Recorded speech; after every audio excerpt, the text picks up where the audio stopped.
Hello friends, आज के इस वीडियो में हम क्लास 5th हिंदी का PT2 का सैम्पल पेपर सॉल्व करेंगे।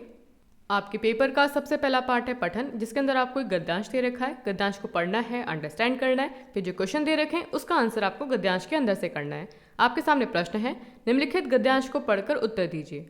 मनुष्य को सदा मुस्कुराते और हंसते रहना चाहिए। हंसने मुस्कुराने से तनाव दूर होता है, दिमागी संतुलन बना रहता है, अस्थिर दिमाग को शांति मिलती है और मन में सकारात्मक विचार आते हैं। तो आपको यहाँ पे बताया गया है कि हंसने मुस्कुराने से हमारे दिमाग में किसी तरह का कोई टेंशन नहीं आता, हमारा दिमाग शांत रहता है और मन में पॉजिटिव विचार आते हैं। खिलखिलाकर हंसना पूरे शरीर के लिए अच्छा व्यायाम है। इससे शरीर की मांसपेशियां खुल जाती हैं, फेफड़े ऑक्सीजन से भर जाते हैं और खून का प्रवाह भी बढ़ जाता है। तो यहाँ पर आपको बताया गया है कि खिलखिलाकर हंसना क्या है, एक तरीके से हमारे लिए बहुत अच्छी एक्सरसाइज है, जिससे कि हमारी मांसपेशियां खुल जाती हैं, हमारी लंग्स के अंदर ऑक्सीजन अच्छी तरीके से पहुँच पाती है, हमारी बॉडी में ब्लड सर्कुलेशन अच्छा होता है। तो हंसना क्या है, एक तरीके से हमारे लिए बहुत अच्छी एक्सरसाइज है। शरीर के भीतर नई ऊर्जा का संचार होने लगता है। उदासी जो दिमाग की बीमारी है, हंसने से डरकर भाग जाती है। देखिए, जब भी हमारा मूड ऑफ होता है, हम बहुत ज़्यादा उदास हो जाते हैं, हमें डिप्रेशन हो जाता है। लेकिन अगर हम हंसेंगे, ज़ोर ज़ोर से ठहाके लगा के हंसेंगे, तो ये डिप्रेशन की जो प्रॉब्लम है वो दूर हो जाती है।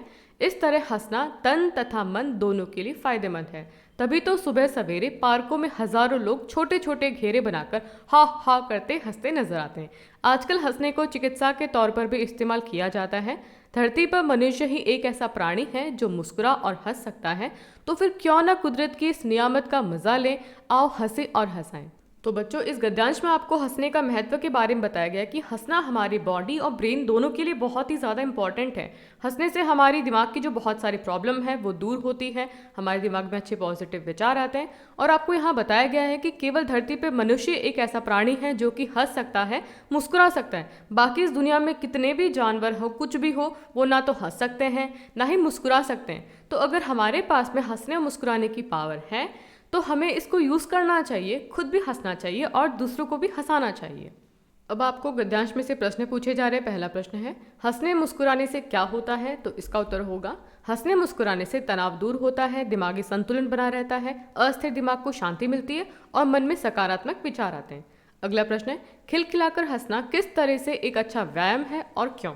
तो इसका उत्तर होगा, खिलखिलाकर हंसने से शरीर की मांसपेशियां खुल जाती हैं, फेफड़े ऑक्सीजन से भर जाते हैं और खून का प्रभाव भी बढ़ जाता है। शरीर के भीतर नई ऊर्जा का संचार होने लगता है। अगला प्रश्न है, सुबह सवेरे हजारों लोग पार्कों में क्या करते नजर आते हैं? तो इसका उत्तर होगा, सुबह सवेरे पार्कों में हजारों लोग छोटे छोटे घेरे बनाकर हा हा करते हंसते नजर आते हैं। अगला प्रश्न है, मनुष्य ऐसा क्या कर सकता है जो बाकी प्राणी नहीं कर सकते? तो इसका उत्तर होगा, धरती पर मनुष्य एक ऐसा प्राणी है जो मुस्कुरा और हंस सकता है। अगला प्रश्न है, इस गद्यांश का उचित शीर्षक लिखिए। अब आपने जो गद्यांश पढ़ा है उसका आपको टाइटल लिखना है। तो इसका उत्तर होगा, हंसने का महत्व। पठन पाठ का ये अगला क्वेश्चन है, नीचे दिए गए अपठित पद्यांश को पढ़कर प्रश्नों के उत्तर लिखिए। तो आपको यहाँ पर कविता का एक पार्ट दे रखा है, इसको आपको पढ़ना है, अंडरस्टैंड करना है, फिर क्वेश्चन के आंसर करने हैं। जीवन में आगे बढ़ना तो सीखो नदी पहाड़ों से, सर्दी गर्मी धूप और वर्षा रुकते नहीं ये आंधी से। तो आपको यहाँ पे बताया गया है कि अगर हमको लाइफ में आगे बढ़ना है तो हमको नदी पहाड़ों से सीखना चाहिए। चाहे सर्दी हो, गर्मी हो, धूप हो, वर्षा हो, चाहे आंधी हो, किसी भी कंडीशन में नदी और पहाड़ कभी भी नहीं रुकते हैं। नदियाँ बहती रहती हैं और पहाड़ अपनी जगह पे टिके रहते हैं, चाहे कुछ भी हो जाए। कल कल करती नदियाँ बहती सबको खुशियाँ देती हैं, कोई कूड़ा डाले तो भी वह कुछ भी ना कहती है। तो आपको यहाँ पे बताया गया है कि जो नदियाँ हैं वो कल कल, मतलब जो नदियाँ बहती है तो उसकी जो आवाज़ आती है वो कल कल करती आवाज़ होती है उसकी। तो जो नदियाँ बहती हैं वो सबको खुशियाँ देती हैं। उसके अंदर हम कितना भी कूड़ा डाल दें तो भी वो किसी को कुछ भी नहीं कहती है, शांति से बहती रहती है।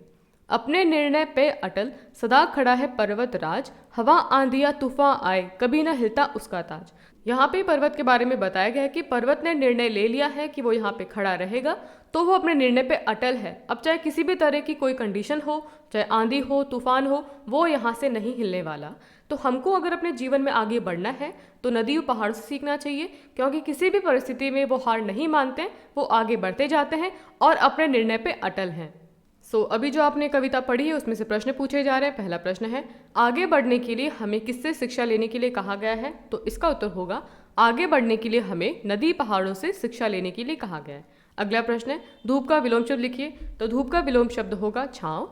अगला क्वेश्चन है, पर्वतराज से हमें क्या शिक्षा मिलती है? तो इसका उत्तर होगा, पर्वतराज से हमें अपने निर्णय पर अटल रहने की शिक्षा मिलती है। इसको एग्जाम्पल समझिए, जैसे कि आपने डिसाइड किया है कि आपको क्लास में टॉप आना है। अब चाहे घर में शादी हो, चाहे घर में गेस्ट आ रहे हैं, चाहे कोई भी कंडीशन हो, आप क्लास में टॉप आके ही रहेंगे। तो आपने डिसीजन लिया था कि मुझे टॉप आना है, तो आप अपने डिसीजन पे अटल हैं कि मैं टॉप आके ही रहूंगा।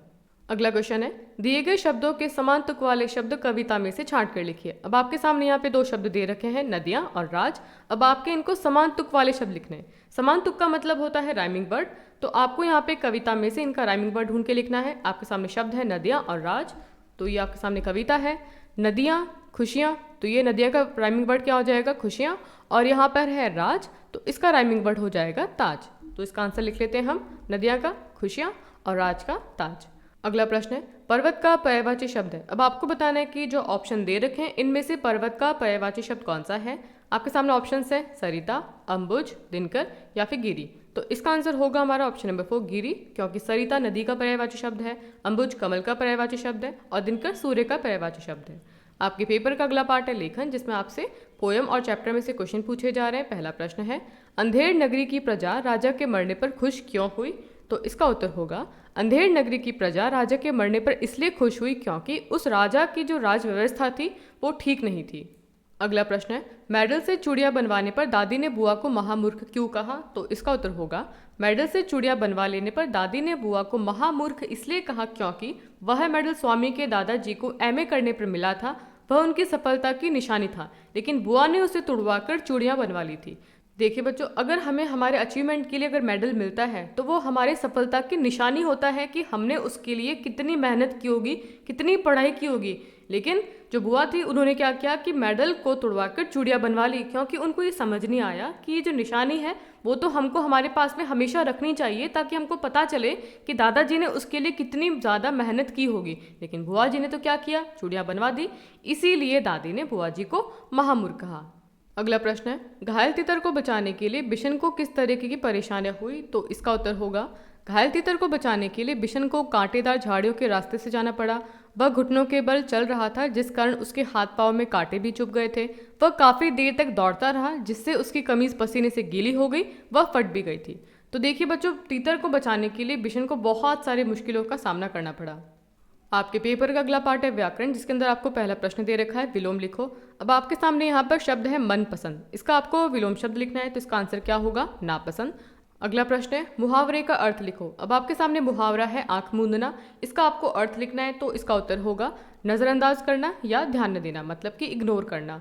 अगला प्रश्न है पुल्लिंग में बदलो। अब आपके सामने यहाँ पे शब्द दे रखा है शेरनी, जो कि स्त्रीलिंग में है, इसको आपको पुल्लिंग में बदलना है, तो क्या हो जाएगा? शेर।